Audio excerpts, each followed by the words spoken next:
ஒரு ஊர் இருந்தது. அந்த ஊரில் ரொம்ப நாளா மழை பெய்யல. வயல்களெல்லாம் காய்ஞ்சு போச்சு. செடிகளும் கொடிகளும் வாடிப்போச்சு. தண்ணி இல்லாம ஊரே கஷ்டப்பட்டுச்சு. அப்போ அந்த ஊரில் ஒரு சின்ன பூனைக்குட்டி இருந்துச்சு.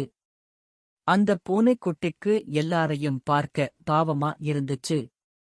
இந்த ஊருக்கு எப்படியாவது மழை வர வைக்கணும்னு அது நினைச்சு பார்த்தது. ஒரு நாள் ஊர் மக்கள் எல்லாரும் சேர்ந்து மழைக்காக ஒரு சிறப்பு பூஜை செஞ்சாங்க. எல்லாரும் கடவுளிடம் மழை பெய்யணும்னு வேண்டிக்கிட்டாங்க. அந்த பூனைக்குட்டியும் அந்த இடத்துல அமைதியா உட்கார்ந்து பார்த்துக்கிட்டு இருந்துச்சு.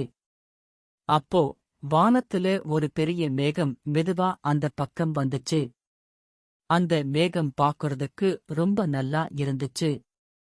பூனைக்குட்டி அந்த மேகத்தை பார்த்து, மேகமே, எங்க ஊருக்கு கொஞ்சம் மழை கொடுங்களேன்.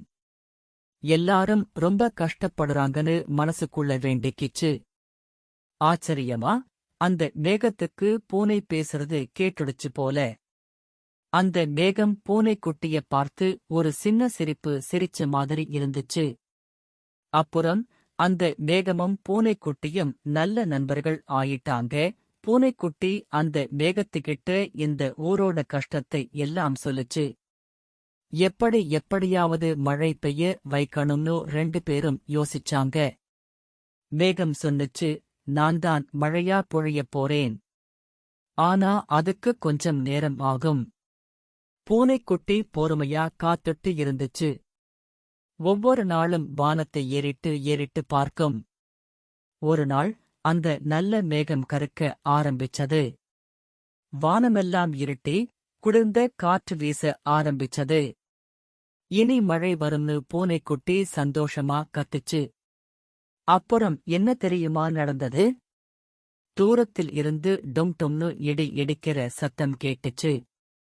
மின்னல் வெட்டுச்சு.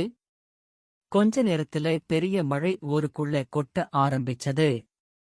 மழைச்சாரல் பட்டதும் காய்ஞ்சு போன செடிகளெல்லாம் துளிர்க்க ஆரம்பிச்சது. வயல்கள்ல தண்ணி பெருக்கெடுத்து ஓடுச்சு. ஊர் மக்கள் எல்லாரும் சந்தோஷத்துல கூத்தாடுனாங்க. அந்த பூனைக்குட்டிக்கும் ரொம்ப சந்தோஷமா இருந்துச்சு. தன்னோட நண்பனான மேகத்துக்கு நன்றி சொல்லுச்சு.